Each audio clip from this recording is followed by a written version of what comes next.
So on today's episode of the Health Collective podcast, we're talking with Chana Studley, who has recovered from 3 violent attacks, severe injuries, and 10 years of debilitating PTSD before going on to win an Academy Award.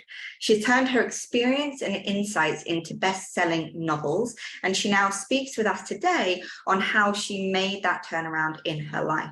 Some of the key points that really stand out for me are talking to her about the mind-body connection and how actually all of our thoughts and feelings are fleeting moments. And as long as we can understand how to allow them to move on without being caught, we don't need to be suffering through the chronic pain again. Hope you enjoy today's episode.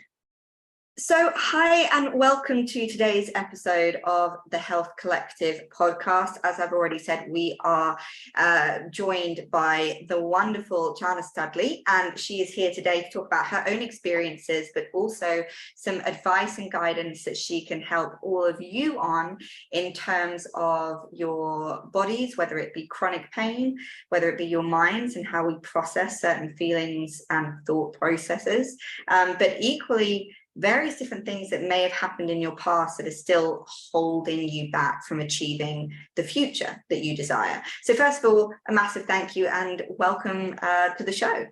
Thank you. It's so nice to be here. So what I'd love to do is, you've got quite an interesting background, I think would be one word for it. So I'd love if you wouldn't mind sharing some of what led you to this point and some of the pivotal moments in your life that have led you here, and why you focus on the areas that you do today. Sure.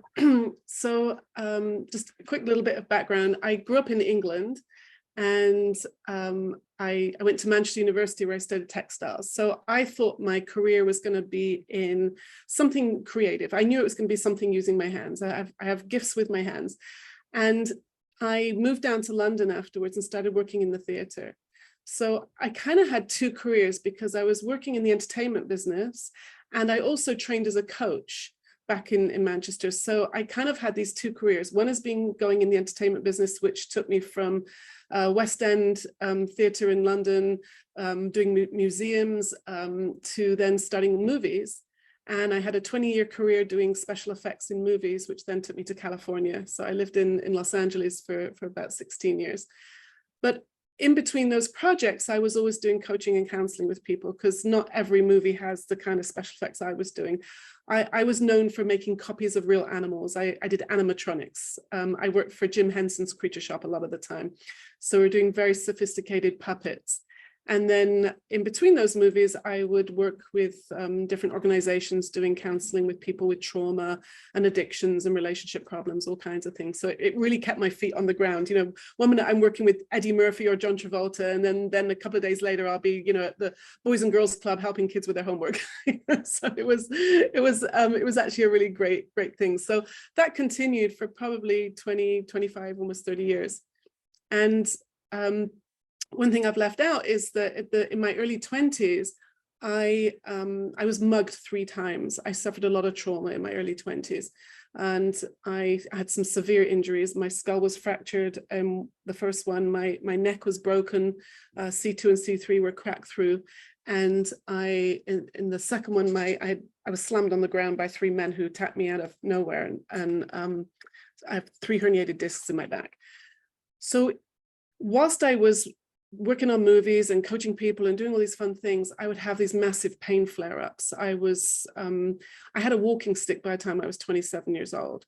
I would sometimes, these flare-ups would bend me sideways and forward. I would describe myself as Audrey Hepburn on one side and Marilyn Monroe on the other side. I mean, my body would get that twisted. And I was actually rushed to hospital several times, paralyzed, not being able to move my body from my chest down, which is quite frightening. Thank God it was temporary, but you know, when it's happening, you don't know that. So I was continuously battling this body that was always letting me down. And it wasn't just the muscular stuff and the pain in my back and legs. I had IBS, I had chronic allergies, asthma, you know, like so many different mind-body things were going on. only I never understood what it was about. I just thought, this specialist, that specialist, homeopathy, journaling, writing, I just kept trying all kinds of self-helpy things to fix it. And then, traditional medical stuff, alternative medical stuff, until about 7 or 8 years ago, when I came across a new paradigm in psychology, which I'm so happy to tell you guys about. And all my pain went away. All my asthma, my IBS, everything went away. And so I got very curious about the connection between the mind and the body, started doing research and writing books. And so that kind of brings me to where I am now. Hey, so a lot of curiosity about your story, and you mentioned names like Murphy and Travolta, and that sparks a lot of almost this sort of fairy tale ideal. The word Hollywood evokes a feeling in people of light and airy, and everything's hunky-dory and fantastic. And then actually, as you describe it, those traumas, which were huge, especially as a female being attacked by a male. I think this is, unfortunately, in today's society, something that's been normalized. Oh, of course he hurt me. Of course he lifted. We have these internalizations now that it's almost accepted. That explains the physical trauma of being with walking stick. Talk to me a little bit about the asthma, the IBS. These are not explained directly by being mugged. So what was the indirect link between the other health conditions and the physical trauma that you went through? That's a great question. It's very perceptive of you. I'm very impressed. Well, at the beginning, when they were happening, I didn't make the connection, obviously. So as I got to understand how the mind works, and what I've learned is that we are always feeling our thinking. We live in a thought-created world 100% of the time.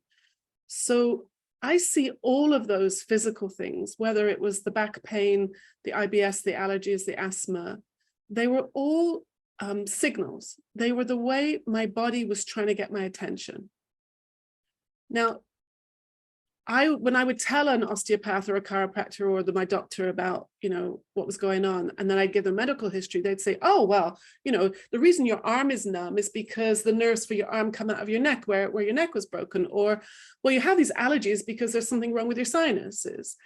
And I've since learned that, in fact, I learned this from Dr. Sarno. I don't know if you're familiar with Dr. Sarno, but after all my pain went away, someone suggested I read his books. And I got an incredible amount of insights just from reading his books, in that all injuries heal. So like you said, all the structural stuff, those injuries had healed, but I was still having pain from them. So the difference between the allergies and the IBS and the chronic pain, actually, I don't see a difference now. Like when they were originally happening, there was a structural reason for it. If you've got 3 herniated discs, they're going to heal. But my allergies went on for 50 years, from when I was a small child until a few months ago, and a few years ago. And I'm actually allergic to olive trees. And right now I'm sitting in Jerusalem. I'm in the Middle East. You can't go for more than 2 meters without bumping into an olive tree. And I'm not sneezing after a lifetime of it. And I think all of it is because my thinking slowed down.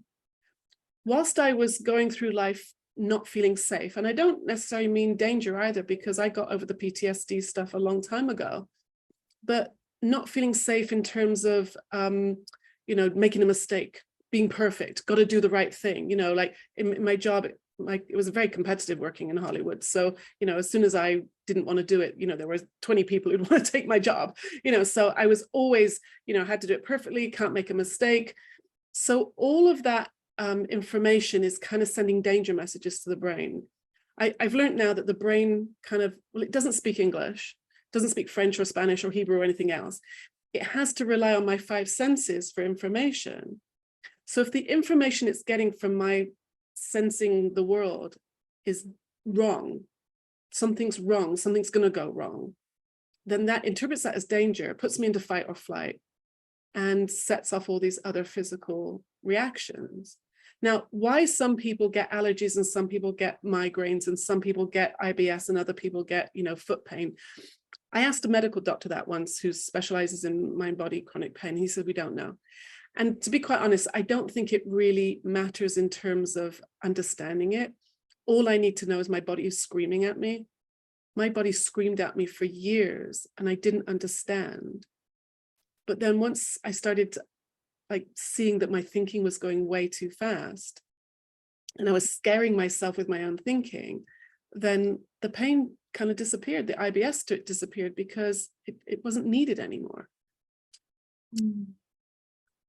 It's interesting the way that you describe it. And one of the things that we talk about a lot is how the body is just trying to send us a message.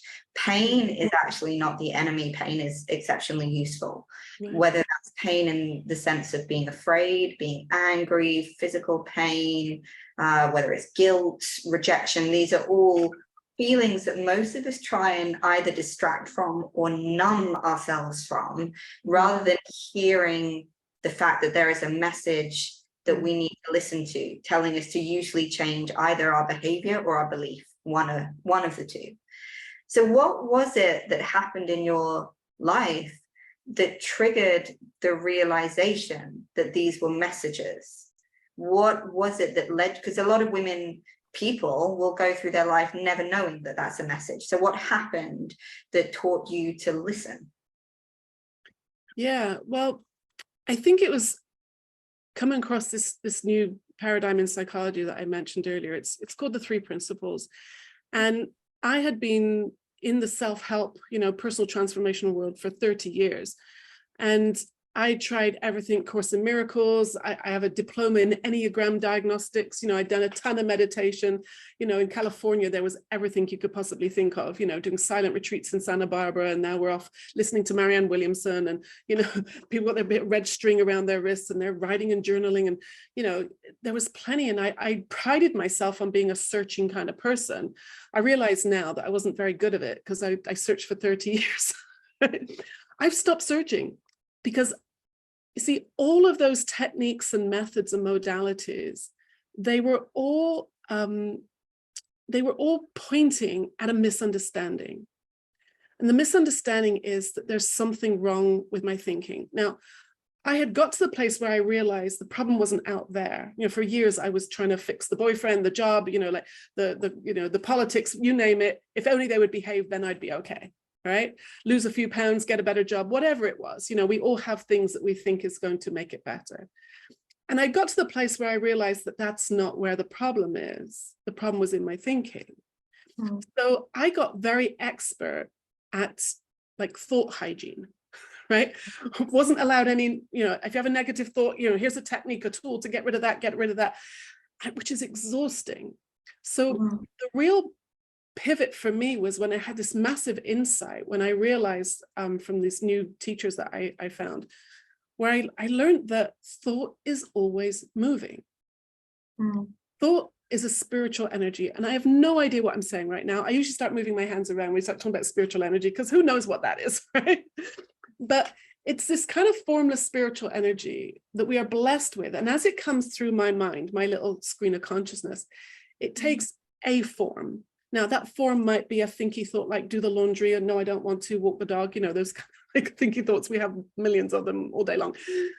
It can also take the form of sounds. Like if you can hear something, there might not be any words, but it's still coming through that spiritual energy. I'm experiencing it. Sight, and also sensations. And then when I realized pain has no substance, there's tons of research to back this up. Phantom limb pain is the classic example. If someone doesn't have, an arm or a foot, and they're still experiencing itchiness or pain or something in that limb that's missing, clearly the pain isn't happening in the hand, it's happening in the brain. So everything is this kind of, I want to say special effect, which is how people often ask me, how did I go from doing special effects in movies to, coaching people with chronic pain? Well, our brain has the most brilliant special effects department, better than anything me and Steven Spielberg could come up with. And so when I saw that if every thought I've ever had has moved on. Every broken heart, every frustration, every anxious thought, every joy, like good thoughts as well, it's constantly moving. Then I don't actually have to do anything to feel better. I just need to be aware. And so when I become aware, like sometimes it's like a physical thing, like if, I often ask my clients, where can you feel that anxiety? And they usually go like this, or, their gut or their chest or their throat. Like, what if you knew that was the wisdom of your body telling you to stop, telling you to slow down, telling you you're looking in the wrong direction?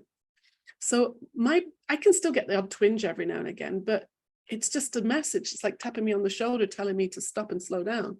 It doesn't turn into anything anymore. I don't get flare-ups anymore.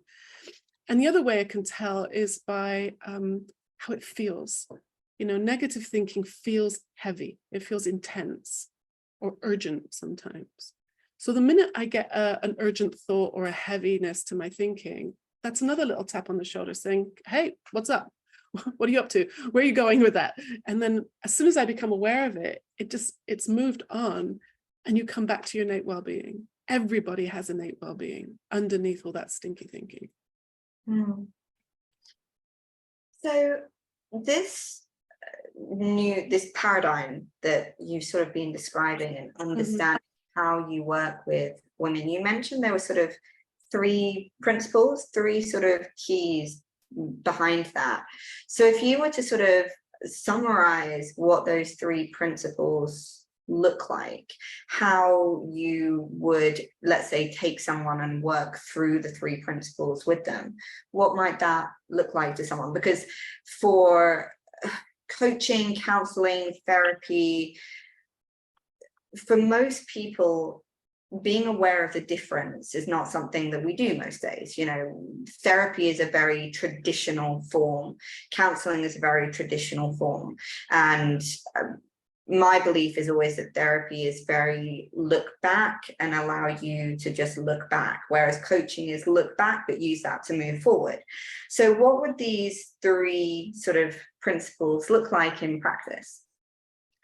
Well, the man who put these ideas together, his name's Sydney Banks. He was Scottish, but he ended up in Vancouver in the 70s. And he called them principles because they are that. Like if you look up the word principle in the dictionary, it'll say like a fact that's true throughout the universe.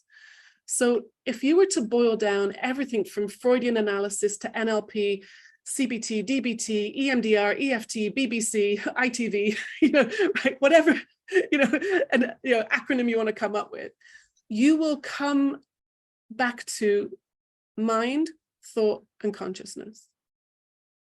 Because without those, even if someone wanted to argue with me that it's not true, they'd have to use their mind, thought, and consciousness to do that, right?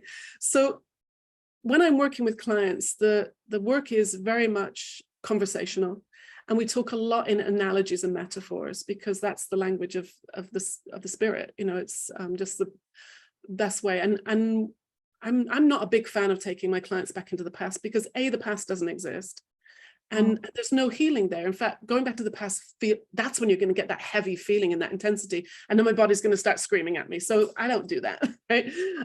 We're not in denial. I'm very clear about the things that happened to me. But looking at them from a better frame of mind, they're not going to give me that intensity. So the analogy I would use to really answer your question is, I came up with this one when I was trying to explain this to a friend of mine who is a caterer. So it's a food analogy, which works for most women, right? So imagine you had a bakery, right? And are you in England? You're in London? Not in London, but yes, in the UK. But right. I used to be in restaurants. I used to be a chef. Okay. And a restaurateur, so I'm keen to hear this analogy. Right. So let's say you had a bakery in, I don't know, in Manchester, right? And you would probably need to order the same basic ingredients over and over: flour, egg, sugar, oil, salt, right? And with those basic ingredients, you could make Victoria sponge and Eccles cakes and Bakewell tart and all the wonderful things that, like English bakers would make, right? Crumpets, right? Now, if you were a Mexican baker, you would need to order flour, egg, sugar, oil, salt, and you'd be making tortillas. Here in Jerusalem, they're ordering flour, egg, sugar, oil, salt, and they're making challah and babka and rugula and all these wonderful things we have here. If you're in France, you're making gâteaux and crepes and you're ordering flour, egg, or sugar. New York, you're making donuts and bagels with the same basic ingredients. So there are millions of bakers all the way around the world. And with those basic ingredients, they're making billions of different baked goods. So mind, thought, and consciousness are the basic ingredients of how we experience everything. So even if your therapist is taking you into the past and you're feeling miserable, you're doing that with mind, thought, and consciousness. The same as if you're sitting on the beach thinking about a fantastic project you're going to do when you get home. It always comes down to mind, thought, and consciousness. And what I found is, now that I understand how experience is created, I don't need all those tools and techniques anymore. Because if I understand that thought is always moving, then using a technique to understand it is like, imagine thoughts are like trains. It's like dragging the train back into the station to work out how to make it leave. Well, it already left. So I don't get frightened now if I have a funky thought or a criminal thought or an inappropriate thought, because we all do. We all get a funky thought, right? It's just part of being human. But so what? It's going to move on. It's not who I am. It doesn't mean anything about me unless I think it does. And that usually happens when I'm in a low mood. So that would be consciousness. My consciousness is going up and down all the time. It's normal and natural to go up and down. So if I were to tell you about those muggings that happened to me from a low mood, I'm crying, you're crying, it's going to be a disaster. Whereas in a better state of mind, I can tell you in quite gory detail the things that happened to me in front of a crowd of 1,000 people at a conference, and it's not going to affect me. I'm not in denial because my perspective is coming from understanding, possibly even compassion. Because when any human being in a better mood is going to be more open-minded, more flexible, more we are forgiveness. I don't need a technique for forgiveness when I'm in a good mood. In fact, it doesn't even matter that somebody, hurt me. I can understand they were having a hard time, right? Now, that might sound very idealistic, but to be honest, we all go up and down. And so when I know that my thinking, my moods rather, are a reflection of my thinking, they're letting me know, like the pain is letting me know I'm in a real stinky thought. My mood also is letting me know that. I used to be terrified of my moods. And now I see that if I'm in a funky mood, it means the quality of my thinking is heading towards, the basement. And I probably had no business listening to it. Okay. The way that you talk about the consciousness is, I suppose, the difference between having an angry thought and being an angry person. When we allow the thoughts to start to dictate our identity, I am the kind of person who's always afraid, I am the kind of person who always is rejected, rather than we all have thoughts of fear. We all have a thought where we will feel a certain way, that thought will be in a certain frame, but it's not allowing that to dictate our consciousness, as it were. That was your word. That's one way of saying it. The other point I would want to make is that everybody has innate well-being.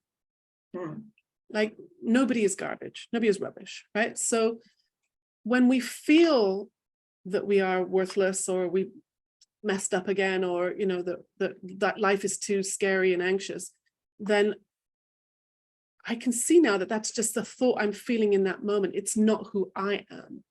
Like, for example, I know I've got some candlesticks here on my mantelpiece, right? So those candlesticks can get dusty and dirty. Now, if I didn't understand dust and dirt, I think I have to go buy a new set, right? I'd have to keep going and buy candlesticks all the time. But hey, you can clean them, right? The shiny silver stuff, or gold, whatever it is underneath. Like, that's why I like clouds are a really good analogy for this. Like, thoughts are like clouds. They're constantly passing, and we are the blue sky.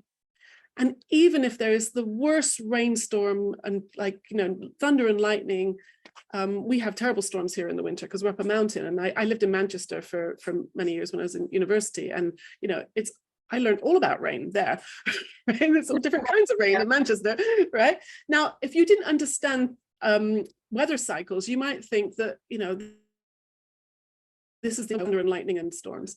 But when you understand that storms always pass, and it's going to move on, you don't have to order blue sky from Amazon. The blue sky is there. It didn't go away.